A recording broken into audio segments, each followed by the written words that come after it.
Welcome back to this channel. It's your resident internet psychic medium and spiritual advisor. We are out here in the cold, but I'm connecting with nature, and so I'm cool with it. And I had a whole moment of realizing things, and you know how I like to do. When I realize things, I like to tell you about what I just realized.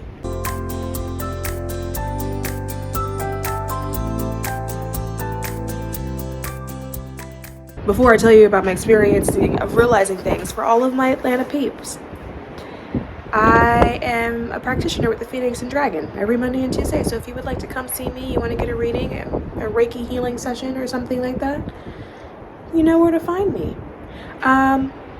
We also have partnered with the Phoenix and Dragon to do the Divine Feminine Collective, which is a women's circle that I will be leading. This is the first Tuesday of every month starting February 6th. So if that's something that you're interested in, come on over.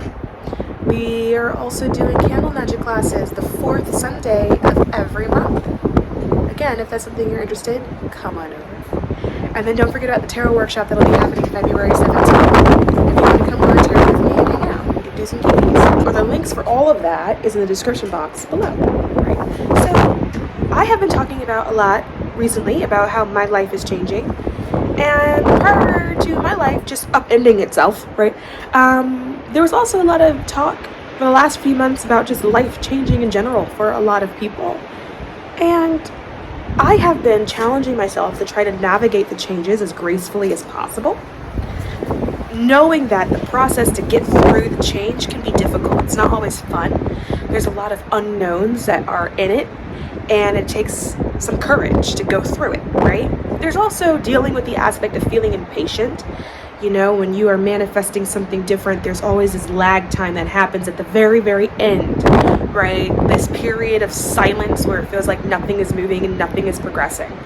And so I've been trying to figure out, okay, how do I navigate that as gracefully as possible? Because I'm going to go crazy and I don't actually want to do that. And so what do I do? And then so last night around 1 o'clock in the morning, which is my witching hour, I started to think about life. And we all know that life is like this illusion, right? We know that there's some sort of simulation, you know, we call it the Matrix, like we know that that's the thing. But then we have this tendency to go, well, in order to get change or to change your life, you must let go, right? You want change, you must let go. You must surrender. And I'm really guilty of handing out this advice to people too, right? Let go, just let go, just let go. It's easy as pie. You just let go, right? And the question that everyone asks, including myself, is, well, how do you do that? Like, I hear what you're saying. It sounds great in theory. I'd love to let go because none of this is working for me. But how do I do that? Like, how do I let go? I don't understand the physical mechanism of letting go of something. Like, how do I let go? But if life is an illusion and we're in a simulation, then that would mean that life is a projection.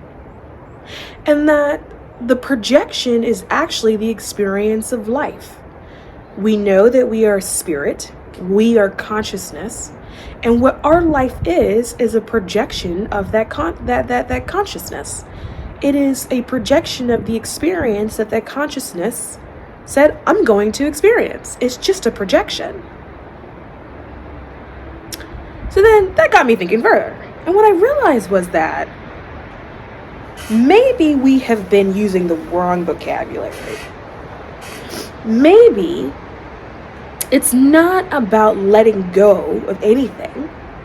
Maybe it's about shifting your projection. How do you shift your projection? You shift what you choose to focus on. You seek to see something different. You seek to see something new. And if you focus on something new, then suddenly that something new becomes your reality. An easy example of this is anytime one of you have picked up a new hobby and then you thought, I actually really like this activity. How come I didn't do it sooner? In that moment, you sought to see something new. That was an experience that you as spirit, as consciousness decided you liked. You said, I want more of this. And so you projected more of that. And so you saw it more often. which made this thing your hobby. And then for some of you, your hobby became your whole life because that was what you chose to focus on. That was what you chose to project. That is what you sought out to see. So if life is just a projection of consciousness, then it's like a movie reel playing, really. Think about it like when you have a dream at night. You can have a dream and your dream feels so real. I'm a crazy dreamer and my dreams feel real. I have met people in my dreams that in the dream they became my best friend and that person was my friend. And when I woke up, I remember feeling like I'm so sad I don't have that person anymore. I've had dreams where I have gotten a significant other and I was like madly in love and then would wake up but was madly in love. I have had adult dreams that were very realistic, okay? And does that mean the experience didn't happen just because you woke up? Of course the experience happened, because for a lot of dreams, sometimes you can feel it. When you have a nightmare, you can feel it sometimes. So it's a very real experience. Just like this projection that we're having now. The projection is essentially us as spirit, as consciousness, dreaming. And death is when you wake up out of the dream. Which is probably why so many people that have near-death experiences talk about how it was just over. Suddenly it didn't matter anymore. Suddenly it all made sense. It's like they woke up. They died, but ironically they feel like they woke up. And some choose to go back to the projection because they want to finish out the projection. When I was a kid, I was this crazy lucid dreamer. And I used to create my dreams before going to bed. I was that lucid. I remember I would start around dinner time and I would craft a scenario. What did I want to be in this dream? What role did I want to have? Did I want to fly? Did I want special powers? And I would create a scenario. I would create like backing characters and supporting characters and what did they do? What was their role? And I would take this scenario, because I had a process, and I would like boil it down to 2 sentences. I would summarize it into 2 sentences. And when it was time to go to sleep, I used to close my eyes and I used to repeat the 2 sentences over and over and over and over again until I drifted off to sleep. I would go to sleep and then I would have a dream that was exactly word for word how I planned it. As a kid, sometimes I would dream. It would be a good dream. The alarm would go off because it was time to wake up and go to school. And I remember thinking, oh, I actually want to know how this dream ends. And I would make a conscious effort to remember the last part of the dream before waking up. And that night when I would go back to sleep, I would then summarize the end of the dream that I saw into 2 sentences, close my eyes, repeat it over and over until I drifted off to sleep. And guess what? I saw the rest of the dream until the dream ended. And as a kid, my dreams had endings. It would fade to black when it was over. And then I would wake up so satisfied that I knew the ending to the story. Oh my God, I can't do this. Okay, I'm back inside because that one was awful. But anyway, if life is this projection, then that would mean that what we're experiencing is real. Just like when you go to sleep and you dream, that dream, you experienced it. It is very much a real experience. But there's something about when you wake up, you can't hold on to the dream. You experienced it. You remember it. So for some people, dreams have profound effects on you. But you can't hold it. Like when you wake up, there's nothing that you're taking with you when you come back, right? Well, wouldn't this be an example of what life is? If life is a projection? And if that is the case, then us saying, let go in order to get change or to manifest something new, then that's probably the wrong vocabulary. Because if we're projecting, then there is nothing to let go of. And there's nothing to let go of because we're not holding anything. So maybe it's not about letting go of anything. Maybe it's about just acknowledging that you have that experience, acknowledging that you watched your projection, and then going, okay, I want a new projection. I want to watch something else. I want to watch a different movie. Maybe the reason why no one has really mastered the art of letting go is because we're trying to let go of something that we're not actually holding on to. So we're sitting here going, well, how do I do that? How do I do that? How do I do that? Well, we weren't holding on to it to begin with. So of course you don't know how to do that. There's nothing really that you need to release. What's happening is that you're making a choice to see a different projection. You're making a choice to see something else. And I'm starting to think that that is when things start to flow. People say release attachment, release attachment. But are we really attached?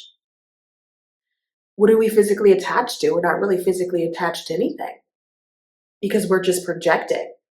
What we're experiencing is just that, an experience. We're watching things unfold. So maybe it's not about letting go. Maybe it's about simply allowing life to unfold and then sitting back and enjoying the movie. Maybe it's about taking a different approach to what you believe life is. That when you wake up in the morning, you allow yourself, in a very metaphorical way, go pop some popcorn and then just sit back and watch to see what happens. And then so as you're watching it unfold, as you're watching things, I guess, do themselves as you're seeing what's happening, what are you doing in the meantime? Well, you're doing things that you enjoy doing. It's like when you do your hobby in front of the TV, but then TV has Netflix. And so you're watching it unfold, but you're also doing your hobby, and maybe your hobby is cooking or baking or cleaning or whatever, listening to music. For me, it's like doing my nails, sitting in front of the TV, watching Netflix, right? I'm still watching the show unfold, but I'm enjoying it more because I'm doing something that I actually enjoy doing. So what if we approach life by doing the things that we enjoy doing, and then knowing that it's a projection that simply unfolds. And then while it's unfolding, if you want to do something, the things that you choose to do are things that you like doing. And if you are doing the things that you like doing, that brings you some kind of passion or some kind of joy, because we are projecting, then doesn't that mean that suddenly you start projecting more instances of doing a thing that you like to do because that's what you're looking at? So if you're only looking at that one particular thing that you enjoy, naturally, wouldn't you see more of that thing that you enjoy? Maybe it's not trying to figure out how to make something bigger or make something more. Maybe it's simply about seeking to see. Recently, I said to myself, I want more synchronicity in my life. Because for me, synchronicity is a form of abundance. Synchronicity is, in my opinion, hints and glimpses into the path that's actually unfolding in life. It's showing you where you're headed. And so I figured to myself, well, maybe I should look for it. Maybe I should seek to see. So I set an intention that every day, at the end of the day, I will recap. And the recap would be, what was the synchronicity that occurred that day? And by doing this, what I realized was my days actually have a lot of synchronicity. There's not just like one. There's usually a couple of events that happened, or a couple of things that were said, or a couple of things that popped up that are all synchronicities. But previously I was unaware. And so, because I wasn't seeking to see it. And so previously I would think, okay, well, maybe it requires harder work to do this thing, to get this thing, to get this manifestation. But by doing this practice, what I have realized is that it's unfolding. The things that I wanted to manifest is unfolding, and they're showing me that it's unfolding through the synchronicity. But because in my projection, I was so focused on what I thought was not happening that I didn't change my focus to then project onto what was happening. When I started to shift my focus to seek to see what is actually happening through synchronicity, because that's also a language for me, a spirit language, right? Then I started to see all these things that were actually happening. Things that I would have missed, things that are subtle, but clear, right? But by doing that, more synchronicities have started to occur. Once I changed my focus and I was like, I'm going to look for the synchronicities, now they happen and they fly at me quickly. When I first started the practice, it would be like one thing. Then that gradually was like, okay, then three things. Now I wake up And it's like boom, boom, boom, boom, boom. It's everywhere. And it's showing me how the future is actually unfolding itself. But then there comes another part where it's like, well, how do I deal with that lag time, that wait time that's in between? That wait time of knowing, like, you got to trust, you got to have faith, right? Knowing that I really want this thing to happen. How do I deal with that in between moment? It's about deciding that because you want that thing to happen, you are now going to make a conscious decision to focus on it, to change your projection. And that literally means from turning your focus right here to moving it ever so slightly, and now you're focused right here. You're just making a conscious decision to add it to the projection, to add it to the dream. If you know lucid dreaming, maybe you do lucid dreaming, or you know the concept of lucid dreaming, picture it that way. That thing that you want, you're just adding it to the dream. You're adding it to the projection. And then stay focused on it in that kind of way. We think that when we're focusing on something in a metaphysical or in a manifestation kind of way, there's this thing where we must really just like zero in on it. Whereas that's not really what it is. It's more so about going, I'm making a conscious decision to add this to the dream. I like it. It's pretty cool. So I'm going to keep it there. I'm going to keep it in the dream. Right? And then that's just kind of it. And then you kind of just let the rest unfold. But then also when it comes to dealing with the lag time, I think we have potentially incorrect vocabulary there. We call it divine timing. I'm very guilty of that as well, right? Oh, things must unfold in divine timing, or there's time in everything, or we've got space time and things are slower here. Is it slower? And then we beat ourselves up for being impatient. But impatience, I think, is inherently spiritual. Impatience is probably one of the most spiritual things that you can actually experience. And I think the reason for that is because at our core, we are spirit, we are pure consciousness, meaning that if we focus on something, we have it. Outside of these bodies, if we focus on something, we have it. As pure consciousness, if we say, oh, I want to go, I don't know, to Big Ben in London, then boom, we're at Big Ben in London because we're consciousness. All we have to do is focus there, focus on it, right? But wouldn't that be boring as pure consciousness? To just like focus on something and then you just have it? Like, wouldn't it be boring as pure consciousness to be like, I want $10,000 and then you just like have it? But then what use would $10,000 be if you're pure consciousness? Because you can also go, well, I want a house, but then you would just have it. You wouldn't need the money to get the house, right? That would be really boring. Cue the human experience. We're here to experience what it's like to get something, to experience the wow, to experience the wonder, to experience the surprise. As consciousness, there's no wonder. I was talking to a galactic being. This was a conversation that I maybe had 2 years ago, 3 years ago at this point. And I was asking this person, why did they care so much about my experience? Because one of the things that I do with the galactic council that I work with, because there's a lot of councils, is explain to them love. Teach them about love and the way that I'm experiencing it from a human perspective. And when I ask them why, like why can't they do that? They explain to me that they understand intellectually emotion. However, it's not something they feel in the way that we feel. Humans, we experience pain, struggle, frustration, annoyance, but also elation and happiness and joy. Whereas they are more even keel. They have emotion, but it's not so intense in the way that we are experiencing our emotion. And so when people talk about, oh, there's a lot of spirit that's actually wants to incarnate into the human experience, and we're like, but why? Because it's awful. It's because they don't get to experience the way that we experience. And there's a level of, they're content, but from a consciousness perspective, that's kind of boring because, well, what else would you do when you're eternal, right? Anyway, so going back to what I was saying about the lag time is actually important for the human experience, because if we didn't have it, we would get everything immediately. The moment we said, oh, I want this thing, we would have it immediately. There's no experience in that. oh, I want to accomplish this one thing, it would be done immediately. There's no experience in that. I want to find love, we would have it immediately. There's no experience in it. It's boring. Which is why this wisdom that exists everywhere is that the part about being human, that's it, is just the experience itself. It's not about anything. It's about experiencing the projection. That's it. It's not about doing anything.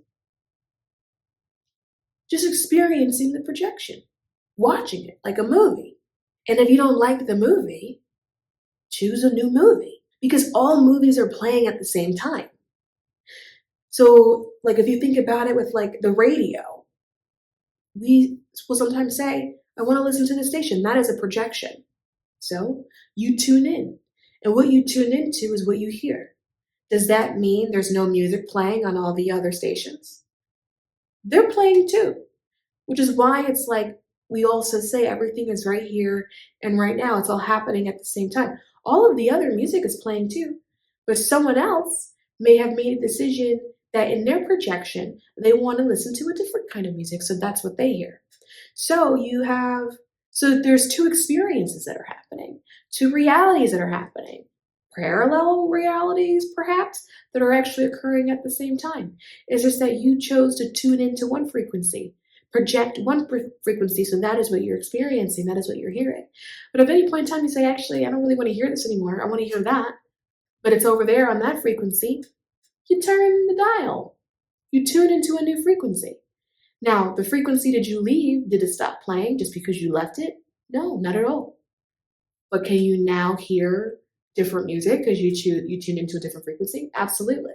So when you don't like a particular experience and you're like, oh, it's time for me to let go of this. I don't want this. I gotta let go of this job, let go of this relationship, let go of this circumstance. But how do I let go? You don't. You're not holding it. You never were. You were only experiencing it because it's a projection like a dream. It is a spirit, you as consciousness, projecting, seeing itself, looking at itself in the mirror. And maybe you decide that you just don't want to see it anymore. And so you go, okay, I want to see something else. And then you choose to project something else. And you do that by focusing on something else. Choose to see all the synchronicities in your life. Think about all the things that you've been saying that you've been wanting to experience, the life that you have wanted to live. And every evening, just sit with yourself for a moment and say, what synchronicity occurred today that shows me that it is reflecting back to me, that is nudging me in a certain direction, that is showing me how this current reality is unfolding. Seek to see it, because what's going to happen is that you're going to see it everywhere. It's literally going to be everywhere. Suddenly, because you're now aware of it, because you're now focused on it, right? Then you're going to start getting different messages from that new frequency because you're focused on it. Why wouldn't you get new messages that'll help you see how the rest of the path is unfolding? Well, I really want to experience more love in my life. So that means you focus on things that you feel have love. If you have an animal that you love dearly, focus on them a little bit. If you have a dish that you love to cook, cook that dish. And when you're eating it, focus on how you love how it tastes. Focus on how you love the process of cooking, right? You love going for a walk in the park in the morning? Focus on how you get to go for a walk. Focus on how you get to go to your favorite park.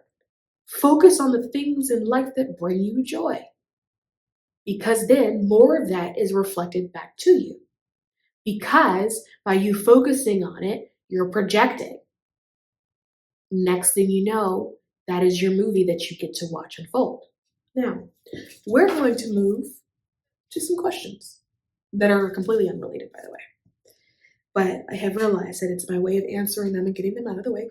Cosmo Fire has asked, question about marriage and spirituality, given the fact that you went through all of these processes to get married to your husband, to prove and validate to outsiders that you guys were in love and all the things, do you think that some of that should be applied to American marriages because we enter things like Las Vegas?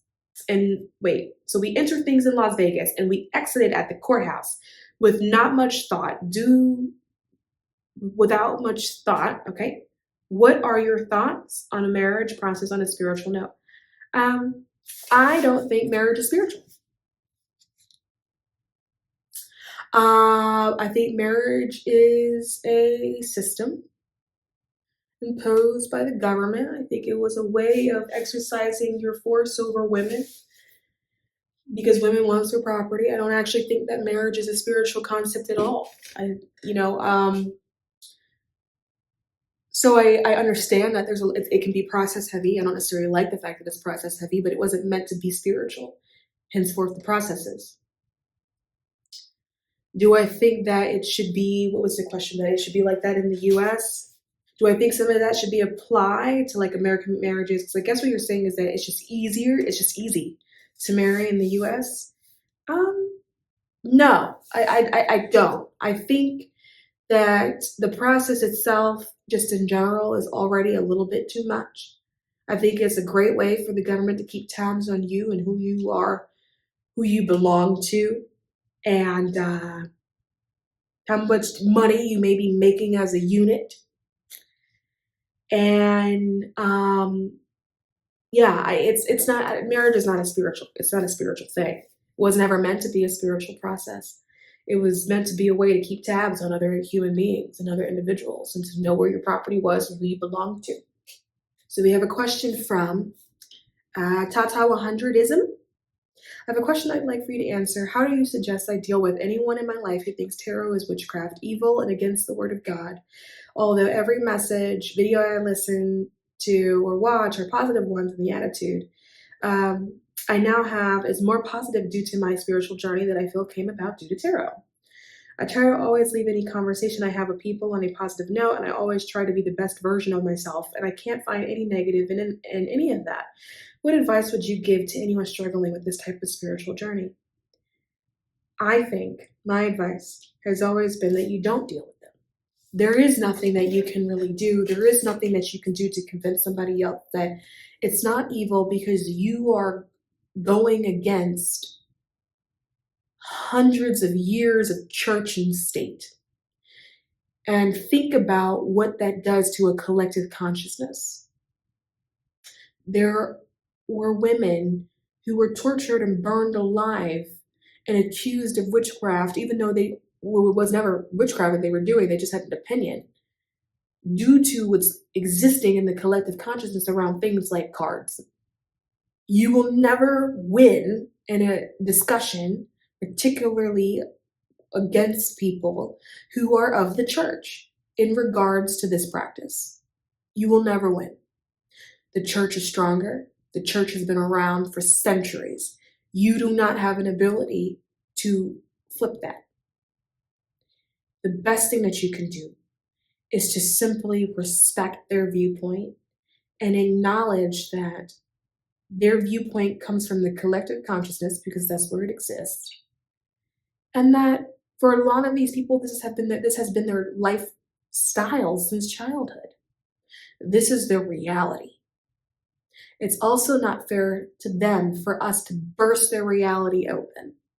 I have to regularly remind myself about my experience when I first saw tarot cards and the amount of fear that it induced in me. My experience when I first heard that people could be psychic, and the amount of fear that that produced inside of me, due to the information that's in the collective consciousness, due to what is said in the media, pop culture, due to how tarot cards are depicted. You never see in any movie someone just has a deck of tarot cards. You come to my house, there's tarot cards lying all over the place. There's tarot cards lying around like how somebody would leave a cup out. It's that normal for me, right? And the people that know me, that are around me, it's that normal for them that I just have it out like how you would leave a cup out, right? In every movie or TV show that has any sort of witch or psychic that may have tarot cards, think about the scenery. It's dark, it's dingy. There's scary music that's playing in the background. There's some kind of black candle that's lit, right? They're battling monsters and demons and shit. Like, that is the archetype that people are holding when it comes to tarot cards. So yeah, it can have a positive impact. Definitely had a positive impact on me, right? Tarot for me was like the gateway. But I also understand that nobody else is going to understand that. They're dealing with the collective consciousness. You are someone who is breaking away from a lot of the ideals that are sitting in the collective consciousness right now. A lot of other people are not doing that. Unfortunately, it's a debate that you don't have an ability to win. Not if that person isn't ready. Not if that person isn't actually meant to wake up in this lifetime. A question that just came in, so we're going to be adding it in. And it's funny because the day you're seeing this is the day I've recorded it, right? And I literally finished recording, took my wig off, checked my email, and then the question came in, and then I was like, where did I put my wig? So we're going to answer it here. However, I did notice that the person that emailed me this has, in fact, emailed it, and I left it on YouTube. So I'm not going to be identifying who this person is. It's about dreams, and it is, what does it mean if a person repeatedly visits you in a dream and interacts with you? Also, can you have a physical interaction with someone who astroplaned to you? For example, sex. There, I said it. The background of my dreams heavily connect to my reality. Whether I'm foreshadowing or whatever, also people who are close to me, I pick up on their energy and dream about something to come also. But I can go weeks, months, or years without a dream. Then I get bombarded with dream visions. Recently, nearly every night, I dream about this person who is a man, and a man I work with, and in my dream, he comes to me. I am not going to him, although his energy is welcomed by me, but he comes to me, we interact. When I wake up, I'm happy, and one time I felt like we were having sex, but I specifically felt like he astroplaned to me, so it was spiritual sex, so much so I damn near called and asked if he astroplaned and did he come to see me, but I didn't. One, dreams are a place where there's a lot of information that gets revealed, right? Like I'm a heavy dreamer. I get a lot of messages in my dreams too.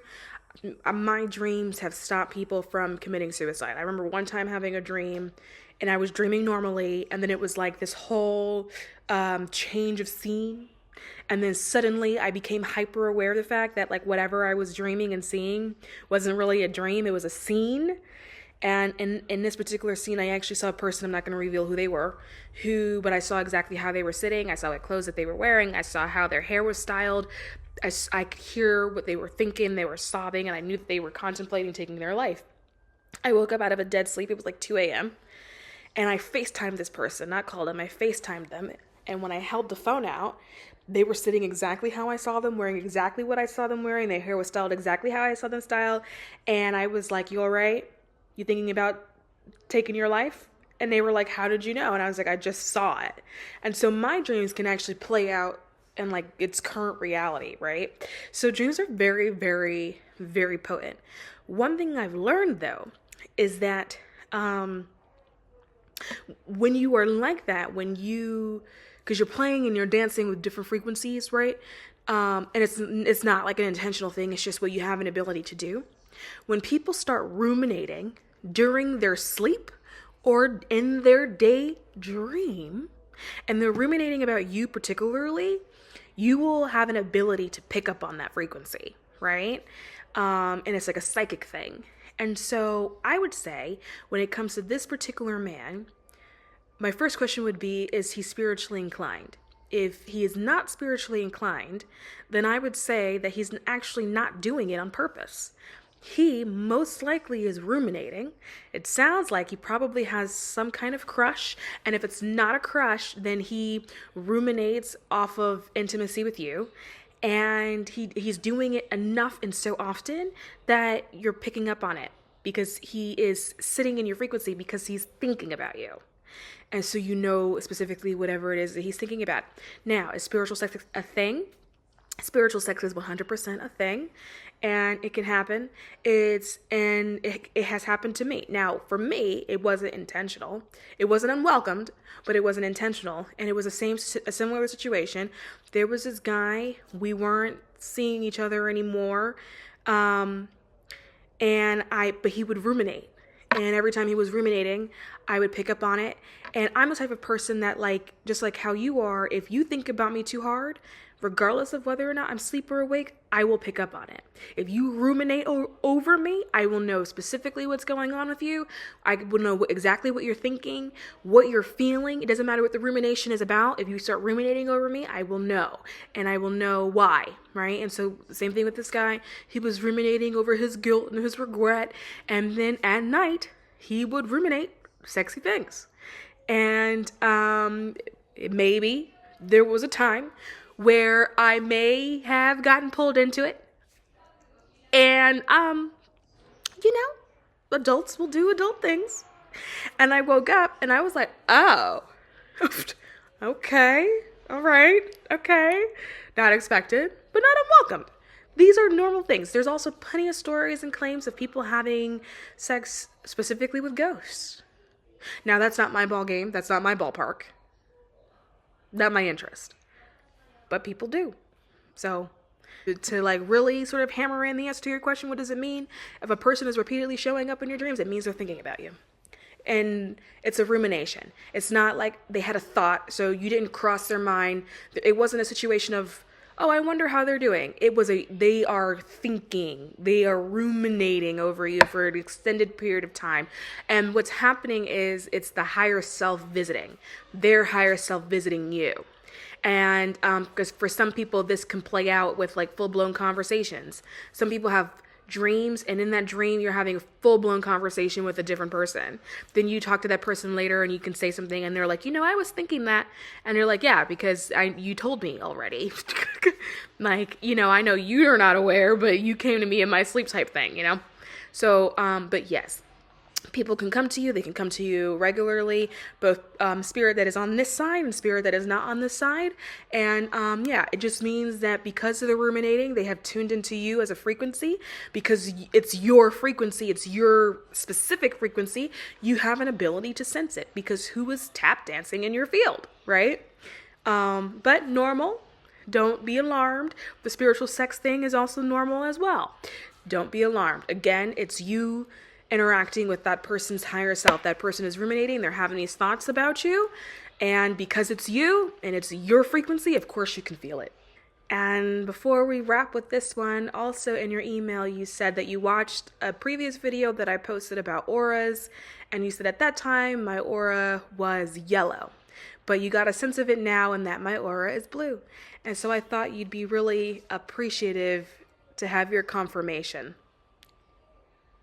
I'm going to leave my ramblings for the day there. If we don't meet again, I'll see you next lifetime.